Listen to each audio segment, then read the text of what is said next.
Hello and welcome, ladies and gents, and fellow bikers out there watching this video. Thanks for watching. This is my review on my BMW S1000xr.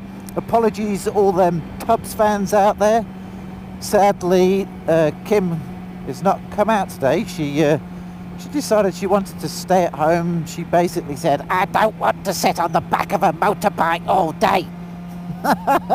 Exactly like that. So I've come out by myself. I've been out with my mates in front, Richard and Russ, and we've done a massive ride today. I've been on the bike for about 4.5 hours, still got an hour to go. So I thought I'm going to use this opportunity to do a great review on this bike. And look, if you're interested in buying the BMW S1000xr, or you want to know some information, or you're just one of our subscribers and you just want to look at this awesome road, which we're about to do now, then thanks for watching, welcome. This will be a video that hopefully will help the people that are thinking of buying this particular bike, because it's not a cheap bike, and it is important to have all the facts at hand before you do make the purchase, you know. There are definitely some things that I dislike about the bike.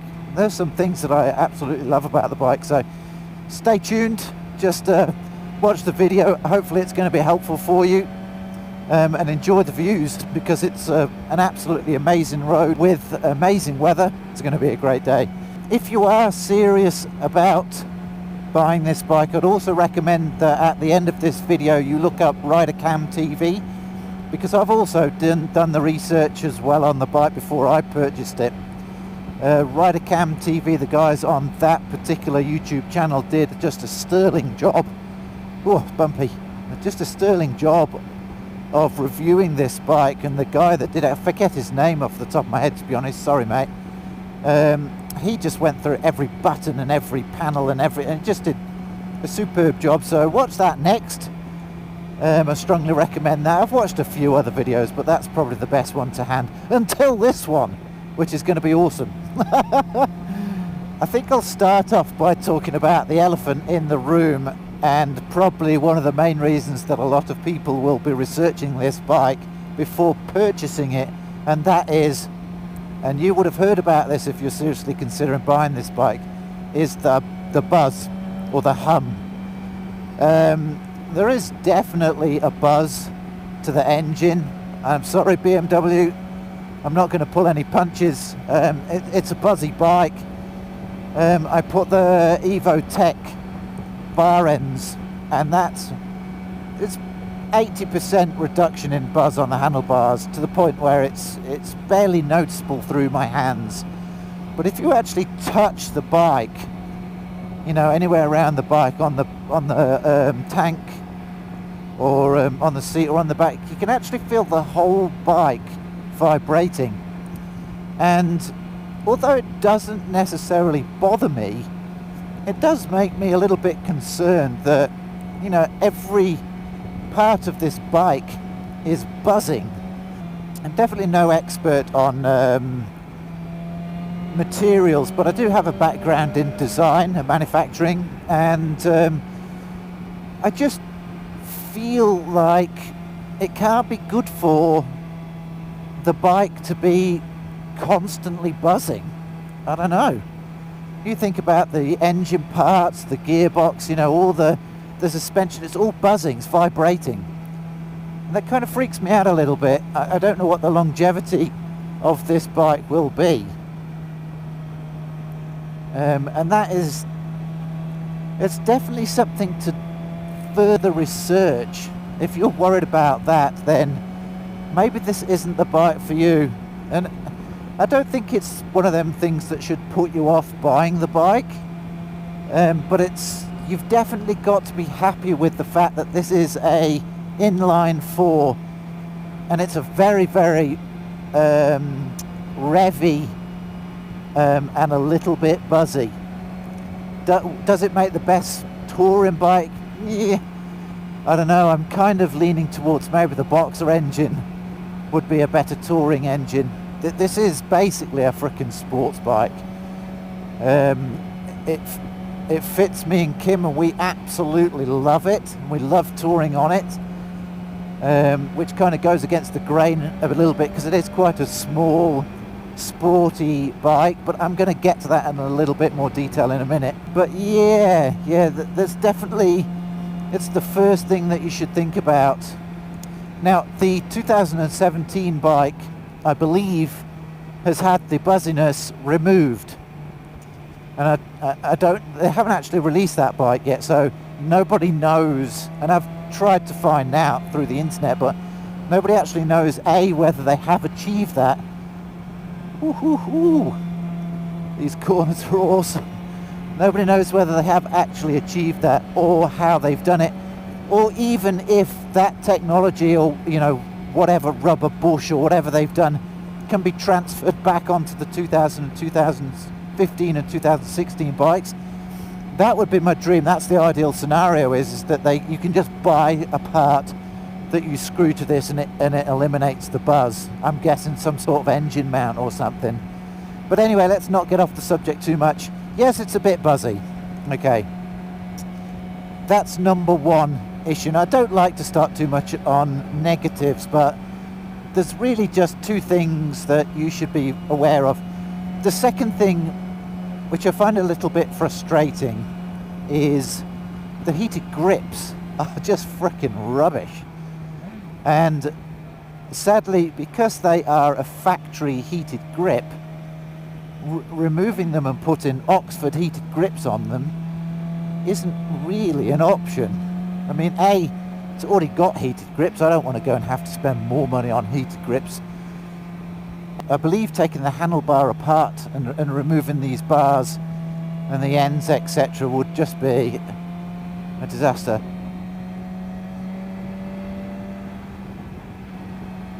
So yeah, they're just not warm enough, essentially.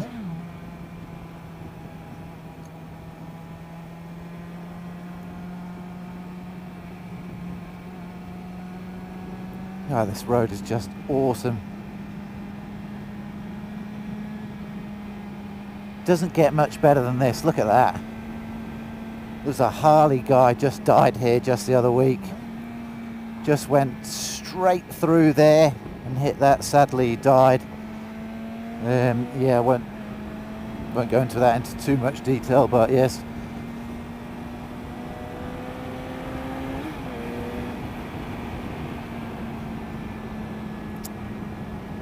So yeah, the apologies for starting off on a negative, two negatives in fact. Definitely the buzziness of the bike is an issue, and for long distance touring you can definitely feel it. You can feel it through your hands. You know that the bike is buzzing slightly. Me personally, it doesn't really bother me. The only thing that does probably bother me more is I don't really know what it's doing to the bike. As far as riding goes, I don't have an issue with it, and Kim on the back certainly doesn't feel it at all. So I personally wasn't put off enough to not buy the bike. I knew it was going to be buzzy. It's not that bad. It really isn't that bad riding it, but goodness knows what it's doing to the actual bike itself. I'd be interested if somebody could actually tell me, is it an issue? Is it something I should be worried about? Or is it just, what bikes do? I've ridden Japanese bikes for years and years and years. They're all inline fours. I've never ever had this kind of feel of buzziness. Anyway, look, I won't go on about it. You catch my drift. There's that. There is the heated grips, which are pretty rubbish. Shame on you, BMW. You should have frickin' tested that better. They should be toasty warm. The Oxford grips are just 1,000 times better. Now, after that doom and gloom, I'd just like to talk about things that I do like about the bike. For those of you that watch our videos, you'll know that before this bike we had a Kawasaki Versys 1000, which is a very similar type of bike, like a very similar riding position. It's designed to do a very similar job. It's kind of you're hitting the sport touring.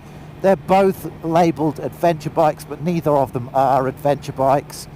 You certainly wouldn't go off-road with either of them bikes. They are really just, they're road bikes. They're a good comfortable, fast road bike that both have the ability to put a pillion on the back and go away for long weekends or even on holiday.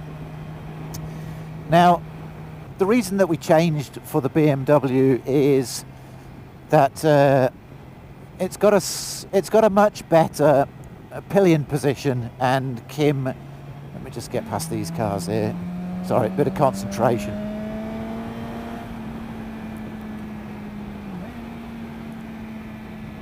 Kim felt like the seat was a little bit too big for her on the Kawasaki, so she was kind of reaching forward to actually hold on, and she was getting a bad back.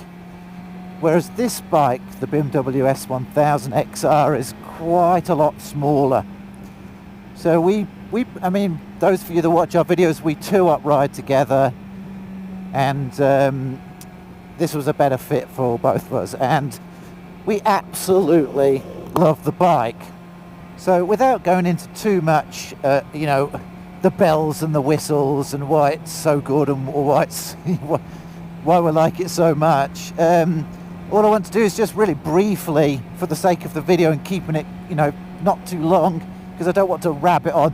Look, all other people, they do videos and they talk about the stats and how much horsepower it's got, etc., etc. But the reality is most people want to know, is it value for your money? The $30,000 that this bike cost us, is it worth it? And should you go and buy one of these bikes? And the simple answer is yes, it's worth the money. The ride of this bike is just absolutely exceptional. I thought the Versys had great suspension. I thought it handled beautifully.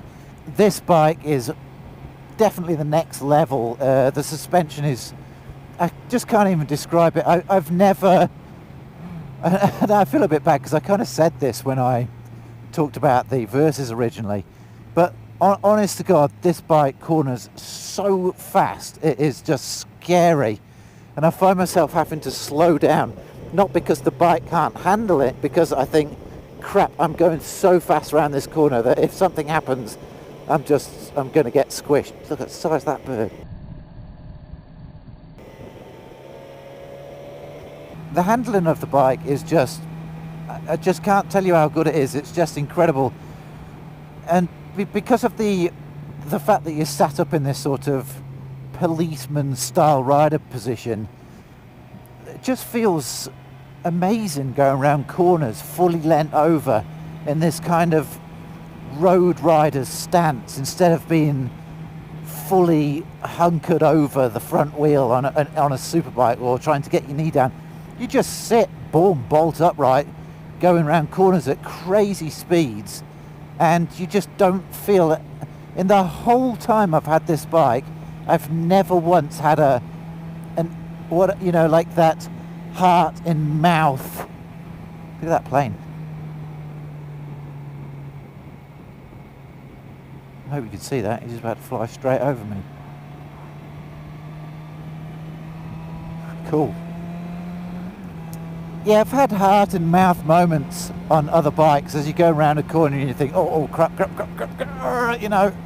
That's never happened on this bike. You just simply pull back the accelerator a little bit more and just lean it over a little bit more, and it just completely, you're stuck to the ground. It's just weird. It is just incredibly well designed and engineered. It just is amazing to ride. It feels incredibly nimble and incredibly quick. The acceleration is just unbelievable. And I'm not exaggerating. Like, I have a habit of over-exaggerating things, and Kim's always telling me off for it, but I'm not exaggerating when I say that this is by far the fastest, quickest bike I've ever ridden. And I've ridden superbikes for years. It's just unbelievably quick. Like, and you'll know that if you're watching this video and you know a little bit about the BMW S1000xr, you'll know it's a quick bike. But trust me, nothing prepares you for how fast this thing can go around corners. It's unbelievable.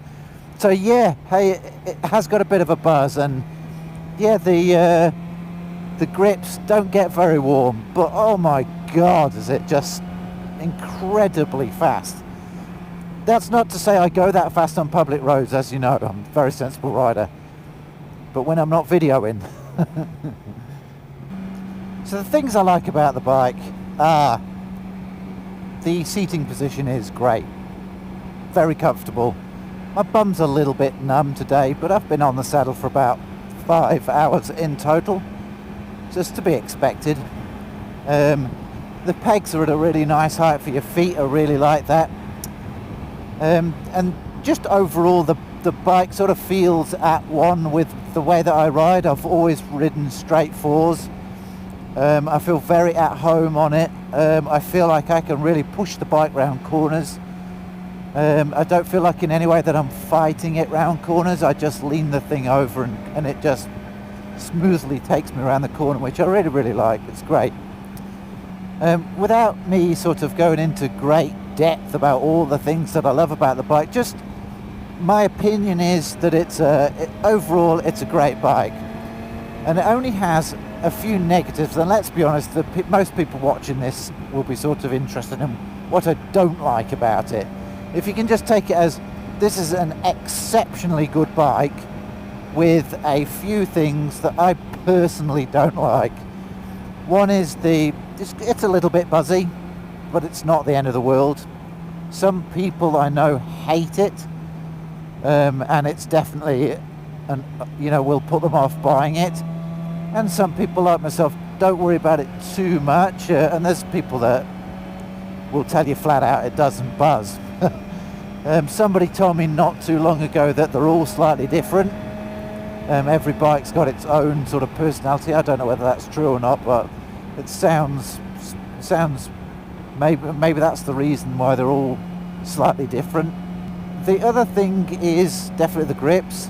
The other thing, there's two more things I reckon that sort of put me off it a little bit, is the mirrors are rubbish.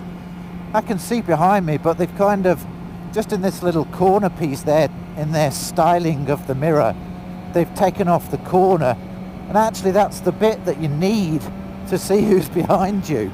It's exactly the piece in the mirror that tells you whether there's somebody coming up the side of you or not. And I've tried it in every position possible, and it doesn't seem to make any difference. They're just kind of a bit small, to be honest. I understand that they look cool, but they're just not very practical. And the final thing is, and this is controversial, guys, the gearbox. People are going to hate me for saying this. It's like changing gear in a frickin' tank. And when you change gear, it's clunk, doof, into gear. Now, there's a part of me that kind of likes it. You know, it feels industrial, it feels strong. It feels like you've got to bloody kick the thing into gear. And when it gets into gear, boom, you're in gear. You never had that with Japanese bikes. They're butter smooth and just incredibly soft. This thing's not at all. And I've seen other videos where they've said, it's got a great gearbox, it's got the quick shifter. Yeah, it's got a quick shifter, but it's pretty freaking clunky, to be honest. And I'm definitely sort of sat on the fence with it a little bit, to be honest. Some days I hate it. Some days I'm like, oh yeah, that feels good. And what I've basically found out is under acceleration, the gearbox performs better when it's under load. When you're absolutely tapping the bike, I'm going to fly past these bikes.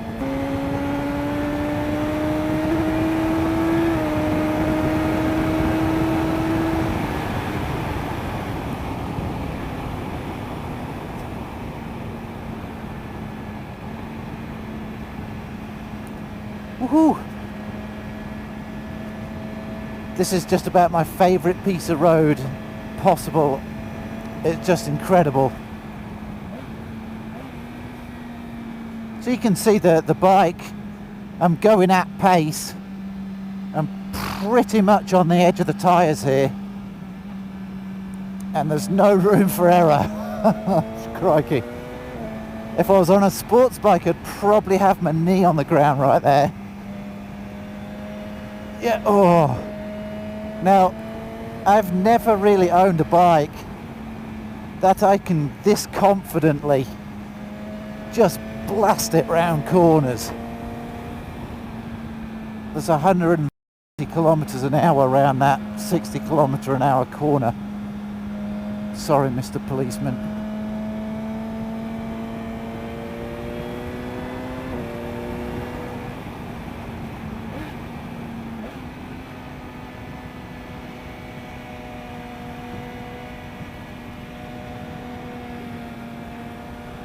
Yeah. Oh, crikey, that's just so freaking lent over, it's insane. Right, there's often a cop sat right here on the top of this hill, so I'm going to cruise around here. He sits right there.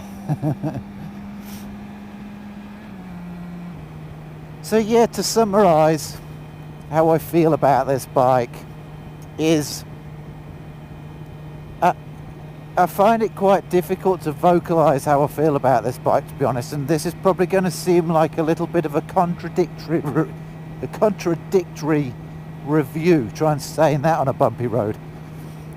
And the reason is, there are things that I really, really liked about the Kawasaki Versys, to the point at which I would have been quite happy not selling that. I really liked that bike. There was just something about it that was really nice to ride, and I really enjoyed riding it. I feel that the reason that we changed from that bike is very much because that particular bike wasn't quite capable enough for the amount of touring that we do. It just didn't seem to handle the two riders and all the luggage, and you know, and still be able to hoon round corners. This bike can definitely do that. It's a much stronger, much stiffer bike, a much harder ride, and it's definitely a bike that's a sports bike that can still be sporty with two people sat on it, and that kind of ticks a major box for us, that we can both sit on this bike and still really enjoy the ride. There are niggles on this bike that the Kawasaki didn't have, and I don't know whether it's because this is the first ever non-Japanese bike I've ever owned, but when you pay so much more money, you do honestly, and I appreciate this is the first generation of this bike, the Kawasaki is the second generation, so this is straight off the design board, straight onto the road, people are riding it. So there are obviously things that they are going to change for the second generation, which is basically being released in 2017. There are things that they are going to change. But on saying that, for the amount of extra money you spend, you do expect little things like the mirrors to be really just slightly better. You know, I feel like a little bit lacking. I feel like, you know, the GPS, which is, it's got the GPS mount and you've got the button for the GPS, but they don't give you the screen. I mean, come on, are you freaking kidding me? And then it's $1,500 to buy the screen. I appreciate it's a premium bike from a premium company, but come on. I suppose people pay it, but yeah, I can't afford the GPS. It sucks. I want it. It's too expensive. So yeah, I'm a little bit on the fence with the bike. Kim absolutely loves this bike. She would take this bike over the Kawasaki any day of the week. She loves the riding position for the pillion. She said it's amazing. We're both sat really comfortably. She sat really upright. We're both sat upright. It's just a beautiful riding position for both of us. We both really enjoy it. And that was, to be honest, if you've seen our videos in the past, one of my biggest concerns was definitely the riding position for both of us. But right now, nobody can touch me around corners on this bike. and I thoroughly enjoy riding it, and Kim absolutely loves it. So yeah, thanks for watching. Tubbs apologises for not being here. Sure, she would have loved to have been, but like I said, she decided she wanted to stay at home today. She said she had too much stuff at home to do, which is fair enough. Next weekend, those of you that watch us more regularly, next weekend we are getting away and hoping to do a weekend vlog, which should be a bit of fun actually. Gonna head down the east coast of the South Island and do a bit of videoing down there. So see you next weekend, guys. Cheers for watching.